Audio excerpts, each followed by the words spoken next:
Assalamualaikum warahmatullahi wabarakatuh. Waalaikumsalam Waalaikumsalam warahmatullahi wabarakatuh. warahmatullahi wabarakatuh. Baik, terima kasih. Semoga semua dalam keadaan sehat. Di sini yang terhormat Ibu Polina Astra Patriot sebagai dosen pengampunan praktikum fisika dasar. Kami di sini dari kelompok 2 akan mempresentasikan terkait pemantulan cahaya pada cermin datar, cermin cekung, dan cermin cembung. Pertama-tama, puji syukur atas kehadirat Ilahi Robi yang mana pada pagi hari ini kita masih dalam keadaan sehat, sehingga kita dapat berkumpul via Zoom. Salawat serta salam tak lupa kita curahkan kepada junjungan kita Nabi besar Nabi Muhammad SAW yang telah membawa kita dari zaman kegelapan menuju zaman terang benderang. Semoga kita semua mendapatkan syafaatnya. Amin, amin ya rabbal alamin. Baik, langsung saja di sini kami dari kelompok 2 yang beranggotakan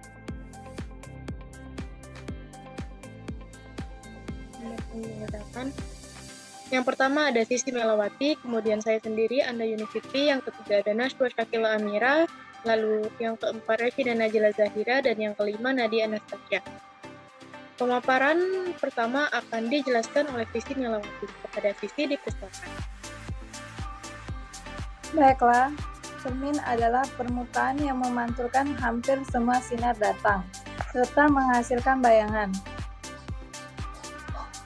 Berikut contoh yang dihasilkan cermin datar. Apa itu cermin datar? Cermin datar adalah cermin permukaan pantulannya berupa bidang datar. Cermin ini dibuat dengan melapiskan perak ke sebuah kaca datar. Apa itu sifat-sifat bayangan cermin datar? Pertama, bentuk bayangan cermin datar sama besar dengan bendanya. Kedua, jarak bayang ke cermin sama dengan jarak benda ke cermin. Ketiga, letak bayangan berkebalikan dengan letak benda. Terakhir, bayangan yang terbentuk adalah bayangan maya atau bayangan semu.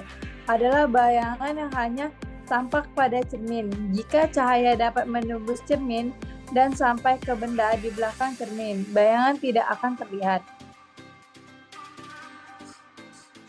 Rumus dari cermin datar yaitu N sama dengan 360 derajat dibagi alfa dikurang 1. Dengan keterangan N sama dengan jumlah bayangan, alfa sama dengan sudut antara dua buah cermin. Berikut contoh dari gambar cermin cekung. Apa itu cermin cekung? Cermin cekung adalah cermin sferis yang terdiri dari permukaan reflektif dengan sisi yang melengkung lebih dekat ke arah mata daripada permukaan tengahnya. Baiklah, saya kembalikan kepada moderator. Baik, terima kasih kepada Sisi Melawati atas penjelasannya. Langsung saja akan dilanjutkan oleh Nashwa. Kepada Nashwa dipersilakan.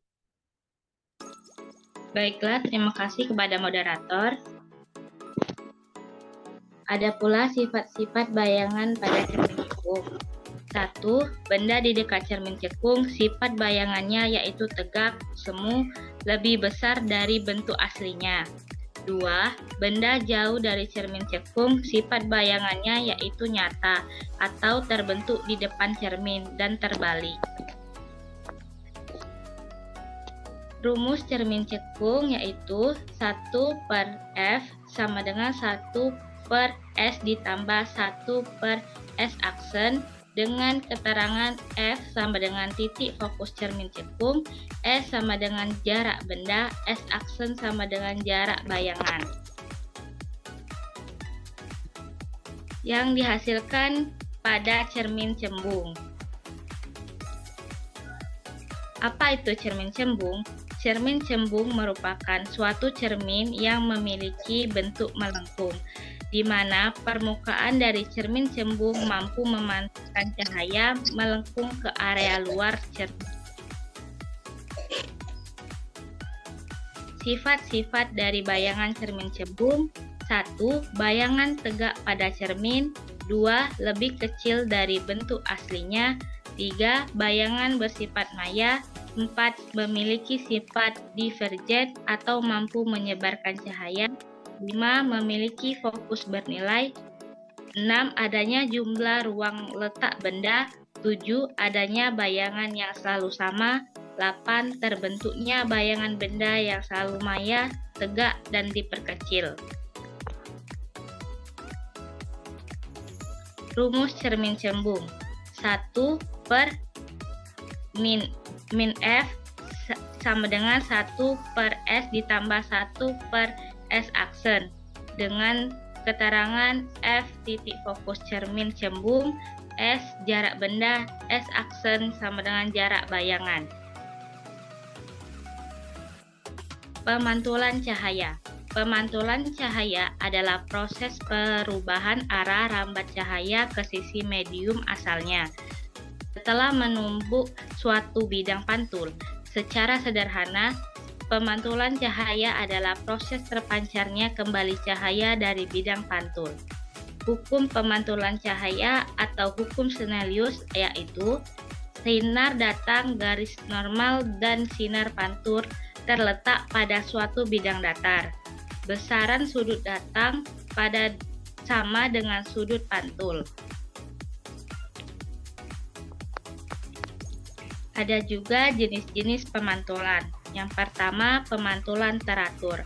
Adalah pemantulan yang terjadi karena berkas sinar datang jatuh pada permukaan rata. Pada pemantulan teratur, cahaya akan dipantulkan ke satu arah. Jenis pemantulan ini adalah pemantulan cahaya ke segala arah yang terjadi karena berkas sinar datang jatuh pada permukaan kasar atau tidak rata. Terima kasih, saya kembalikan ke moderator.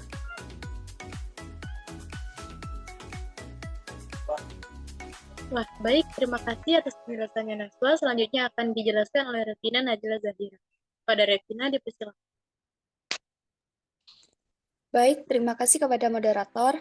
Yang kedua yaitu pemantulan baur terjadi di mana cahaya mengenai bidang bergelombang atau tidak datar seperti cermin yang retak pada tembok, kayu, batu, dan tanah. Hasil dari pantulan tersebut merupakan berkas cahaya yang akan memantul tidak terarah ke suatu garis-garis pantulnya sendiri. Pemantulan baur ini terjadi karena bidangnya tidak beraturan, akan tetapi konsep pemantulannya tetaplah sama. Adapun alat dan bahan yang kami gunakan pada percobaan praktikum pada cermin datar, cermin cekung, dan cermin cembung, untuk alatnya tersendiri yaitu terdiri dari cermin cekung, cermin cembung, cermin datar, mistar, busur derajat, rel optik, layar, dan yang terakhir yaitu lampu LED. Untuk bahannya tersendiri yaitu terdiri dari kertas HPS, kertas grafik, softboard, dan terakhir yaitu pensil. Adapun tabel hasil percobaan yang telah kami peroleh, yang pertama yaitu percobaan pertama pada cermin datar. Nah, untuk percobaan pertama, pada sudut datang dihasilkan 80 derajat, sedangkan pada sudut pantulnya yaitu 80 derajat. Untuk percobaan kedua, sudut datangnya yaitu 75 derajat, dan sudut pantulnya yaitu 75 derajat.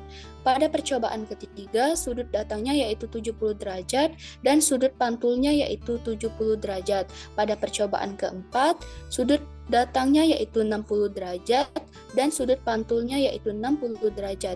Dan pada percobaan terakhir, sudut datangnya yaitu 50 derajat, dan sudut pantulnya yaitu 50 derajat. Percobaan kedua pada cermin cekung. Nah, untuk jarak bendanya yang pertama pada percobaan pertama yaitu 15, sedangkan S-aksennya yaitu 15. Nah, untuk kedua jarak bendanya yaitu 17, sedangkan S-aksennya yaitu jarak bayangannya yaitu 16. Nah, untuk percobaan ketiga didapat jarak bendanya yaitu 19 dan jarak bayangannya atau S-aksen yaitu 18. Untuk pada percobaan keempat jarak bendanya yaitu 21, sedangkan jarak bayangannya yaitu 19. Pada percobaan kelima, didapat jarak bendanya yaitu 23, sedangkan jarak bayangannya yaitu 21. Percobaan ketiga pada cermin cembung. Nah, untuk jarak bendanya pada percobaan pertama yaitu 10 cm, untuk S-aksennya atau jarak bayangannya yaitu 8 cm, untuk percobaan kedua yaitu pada jarak benda 12 cm, untuk S-aksennya tersendiri yaitu 10 cm. Untuk percobaan ketiga jarak bendanya 14 cm, untuk jarak bayangannya yaitu 11 cm. Untuk percobaan keempat jarak bendanya yaitu 16 cm, sedangkan jarak bayangannya yaitu 13 cm. Dan percobaan terakhir pada percobaan kelima, jarak bendanya yaitu 18 cm, sedangkan jarak bayangannya yaitu 14 cm.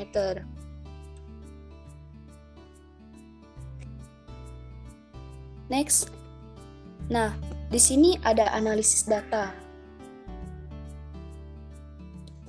Untuk analisis data pertama, yaitu dari percobaan cermin datar, kesimpulan apa yang Anda dapatkan? Nah, bayangan pada cermin datar yaitu terdiri dari maya atau tidak tertangkap di layar, tegak atau tidak terbalik, dan sama besar, serta jarak bayangan benda sama dengan jarak benda dengan cermin. Saya kembalikan kepada moderator. Baik, terima kasih kepada Revina Najla Zahira atas penjelasannya. Langsung saja akan dilanjutkan oleh Nadia. Kepada Nadia Anastasia dipersilakan. Baiklah, terima kasih kepada moderator. Yang kedua yaitu menghitung jarak fokus cermin cekung berdasarkan data yang diperoleh. Adapun rumus yang digunakan yaitu 1/F sama dengan 1/S ditambah 1/S aksen. Pada percobaan ke-1, diperoleh jarak fokusnya yaitu 7,5 cm. Pada percobaan kedua, diperoleh jarak fokus dari cermin cekung yaitu 8,24 cm. Pada percobaan ketiga, diperoleh jarak fokus 9,24 cm.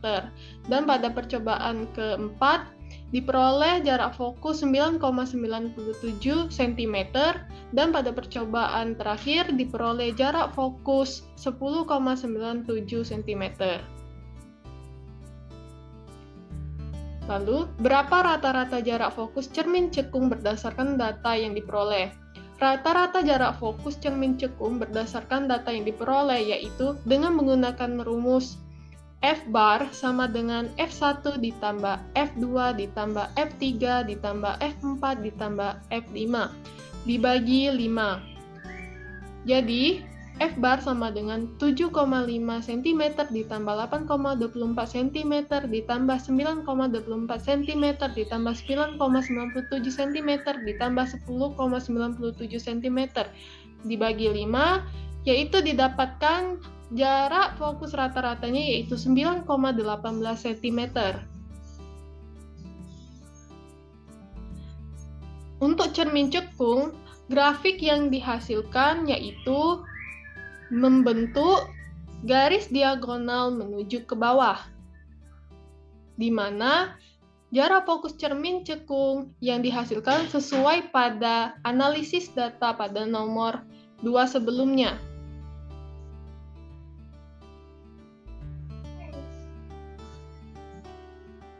Kemudian, menghitung jarak fokus cermin cembung berdasarkan data yang diperoleh dengan menggunakan rumus 1/min_f sama dengan 1/s ditambah 1/s aksen. Tanda negatif atau min menunjukkan bayangan yang terbentuk adalah bayangan maya. Pada percobaan ke-1, diperoleh jarak fokusnya yaitu min 4,44 cm. Pada percobaan kedua, diperoleh jarak fokusnya yaitu min 5,45 cm. Pada percobaan ketiga, diperoleh jarak fokusnya sama dengan min 6,16 cm. Pada percobaan keempat diperoleh jarak fokusnya yaitu min 7,17 cm. Dan pada percobaan terakhir yaitu percobaan kelima diperoleh jarak fokusnya yaitu min 7,87 cm. Lalu rata-rata jarak fokus cermin cembung berdasarkan data yang diperoleh yaitu F bar sama dengan F1 ditambah F2 ditambah F3 ditambah F4 ditambah F5.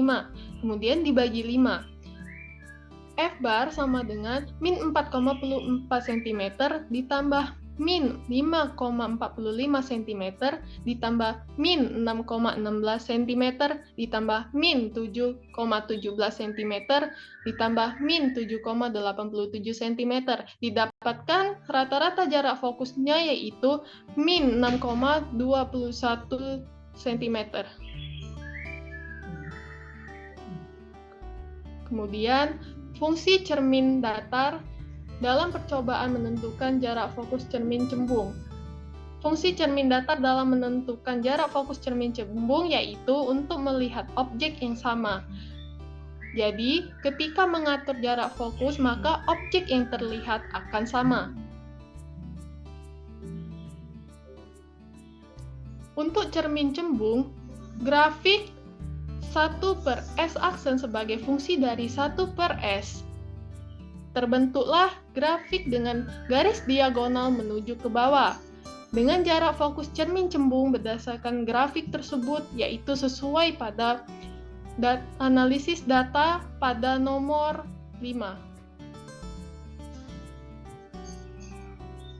Kemudian, saya kembalikan kepada moderator.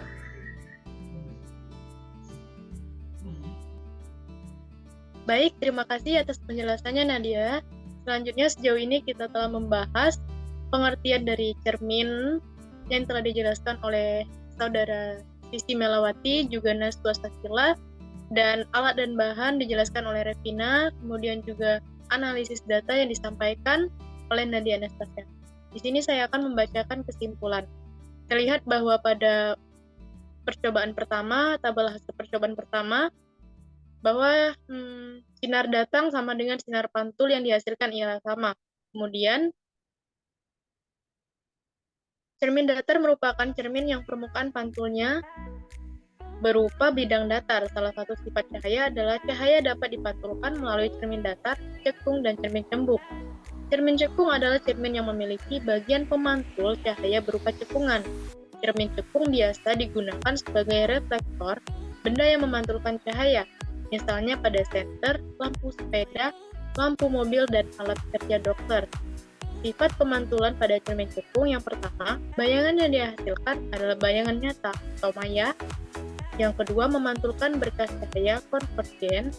Dan cermin cembung adalah cermin yang memiliki bentuk lengkung, yang mana permukaan dari cermin dapat memantulkan cahaya yang melengkung ke area luar cermin. Baiklah, sejauh ini kita telah memahami sekilas presentasi dari kelompok 2. Lebih kurangnya mohon dimaafkan, kepada Allah kami mohon ampun. Saya akhiri, wassalamualaikum warahmatullahi wabarakatuh. Terima kasih. Waalaikumsalam warahmatullahi wabarakatuh.